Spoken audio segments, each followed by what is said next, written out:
we've had a Kiwanis Club that not only built the Kiwanis building, but cut the trees down to build it with, and got juvenile delinquents to help build it. It has been an amazing progress throughout the years. Now, for me, I was never really community-minded.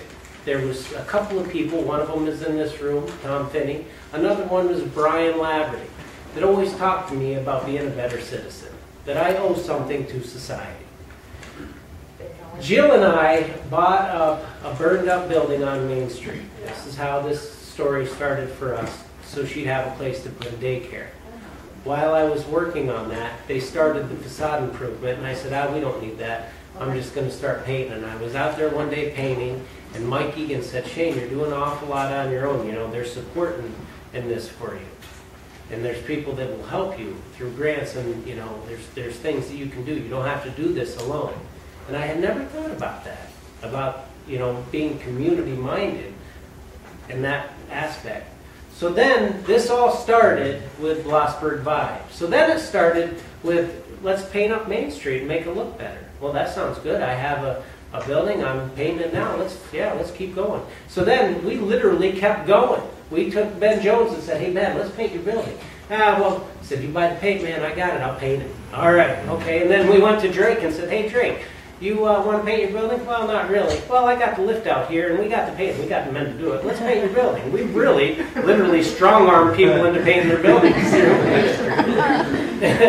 And I say that, and we did strong-arm. But then it came to this building when we're sitting, the one we're sitting in. And the women who owned it weren't going to sell it. There was absolutely no reason for them to sell it. They wanted to hold on to it forever.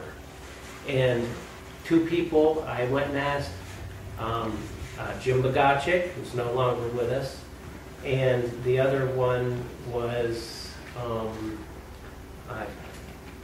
Glenn Bastian, who's no longer with us. And I asked them to go with me to meet with the Meyer sisters, just so I'd have some credibility. And we went there, and they met with these women and sat down, and they were welcoming to us.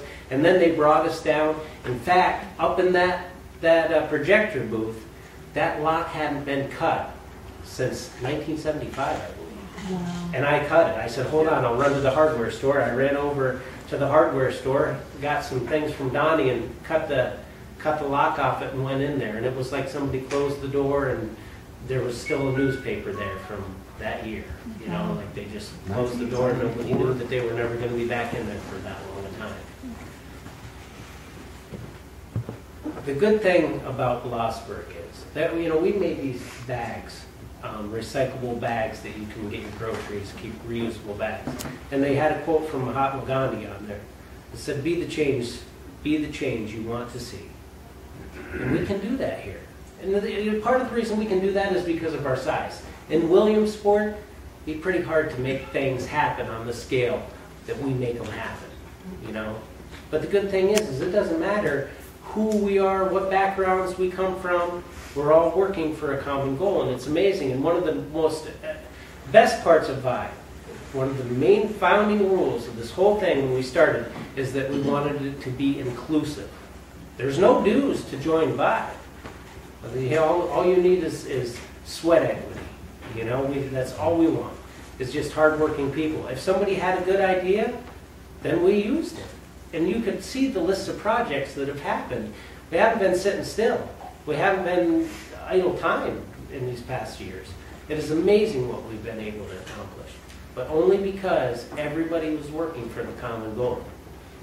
Heidi's right. We lost our high school, and that was tough. And I'll tell you what, we took it right on the chin.